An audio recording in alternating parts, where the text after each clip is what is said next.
الرجيم. السلام عليكم ورحمة الله وبركاته. أما دور دلقا غاري قبطوري من دانس غاري تناف كفالما توري غرو الدنيا بكتا كان دابتو أكا تسا دابني دورا كيسا وجد ورقو همتو كيسا سيني دابني دورا كيسا وجد ورقو كيسا سينان وغنان دابتي جاغاف تقولي تنوك أبي وانا مريفتشي سنوفيمي دابني كينيا يرو فرقو جبدو كيسا جرا باجة تقاها هجي كان اتنسو چوسنون قبنو إسين هجتوني دابتا كنايو نجنا دابتن dhihotti rakkoo tana keessaanii baana. Yeroo muraasaaf mindaa isiniif kafaluu hin dandeenyu.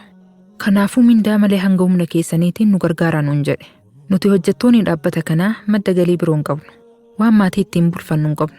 Kanaafuu dalagaa biroo barbaadannee yoo arganne hojjetaa yeroo boqonnaa qabnutti dhufnee isin gargaarra jenneeni san irratti waliif galle.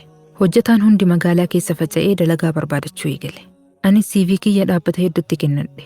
Yoo carraan hojii jiraate na beeksisaa jedheenii biraa gale. Hanga dhaabbanni tokko bilbilee na yaamutti taa'ee eeguu malee carraa biroo hin qabu. Dalagaan kiyya guddaan telefoona eeguudha.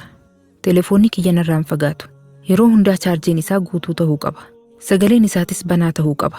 Yoo xiqqaate daqiiqaa 30 lafaa fuudhee ilaala. Homaa wanti bilbilamu hin jiru. Yeroo ala bahus qabadhee baha.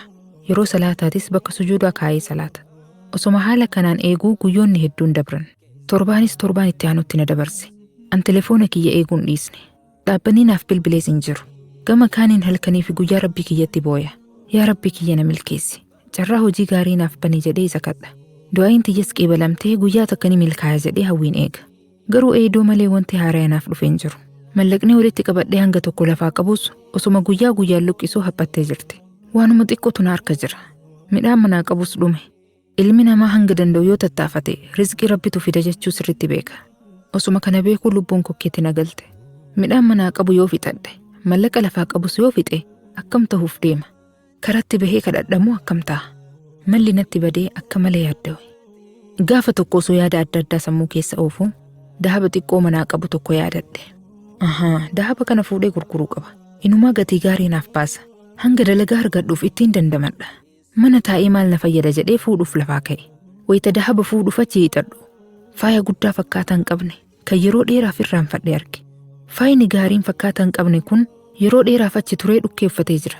Wayita harkaan tuqu daaraan harkatti na dibame. Akka malee ofitti qaanfadhe. As fuudhee huccuu kiyyaan dhukkee irraa haxaa'ee qomatti qabadhe. Dur yeroo dalagaa qabu inshaallah gaafa tasgabbaa'ee qalbiin qaraa jedhee lafa kaa'e. Osoma guyyaan tasgabbaa'uun dhufin guyyaan muddamsuu natti dhufte. Jiruu duniyaa tolfachuuf jecha Qur'aana Rabbii irraanfadhee rakkoo jabduu mudadhe. Maddi rakkoo amma keessa jiru Qur'aana irraa fagaachuu kiyya akka ta'e hoggasuma hubadhe. Dahaba fuudhuuf dhufe achumatti dhiisee Qur'aana kiyya qabadhee deebi'e. Yeroof mallaqa xiqqoonuma qaba. Rizqii ammoo Rabbii guddatu fida. Kanaafuu Qur'aana Rabbii kiyyaa akka yeroo dheeraaf irraanfadhetti deebi'ee sammuu tiyya tasgabbeessuu qaba jedhee murteesse. Eega Qur'aanatti deebi'ee guyyaa lammaffaa keessa jira. Ganama yeroon bahee waajjira muraasa dhaqee wanti haarofni jiraachuu eega gaafadhee booda yeroo manatti deebi'ee hojii mana keessaan eeggatu ofirraa xumura. Achi booda hanga salaanni zuhurii gahutti Qur'aana kiyya qara'a. Haalli kun cinqaa fi hiraarii narraa buuse. Achi dura sa'a dheeraaf taa'ee yaaddawaa ture. Yaaddoon kun ammoo jabu na miidhe. Amma garuu Qur'aana Rabbiitiin saahiboomee cinqaa fi yaaddoo hunda ofirraa lafa kaa'e. Gaafa tokko Qur'aana qabadhee osoo qara'aa jiru telefoonni hin beeyne tokko narratti bilbilame. Wantoota akkaan eegu keessaa tokko telefoona waan ta'eef daddafee kaasee gurratti qabadhe. Maasha Allah oduu gammachuu dhagaye. Waajjira tokko irraa dalagaan siif argamee jira boru ganama qormaataaf kottu naan jedhan. Anis hayyee jedhee telefoona cufee sujuuda shukrii Rabbii kiyyaaf sujuude. Eegasii Qur'aanatti deebi'ee suuraa qara'uu jiru eega gabbuusee booda gama hojii mana keessaa deebi'e. Borumtaa waajjira irraa yaamame dhaqee waan isaan na gaafatan hundaa deebise. Waan ajaa'ibaa waajjirri kun inumaa mindaa gaarii na qaxare. Alhamdulillah galanni kan Rabbii guddaati. Dur lubbuun natti dhuftee hedduu sodaadhee ture. Amma mindaa gaarii qaba. Yaaddoon hundi narraa dhaabbattee jirti. Jiruu tiyya keessatti barumsi guddaan an argadhe yoo jiraate saahiba jiruu gaarii Qur'aana Rabbii ofirraa fageessuun gaarii akka hin taane hubadhe. Qur'aanni hiraarii namarraa qulqulleessa. Cinqaa namarraa oofa. Saahiba namaa ta'ee nama bohaarsa. Barsiisaa namaaf ta'ee addunyaa akiraa nama milkeessa.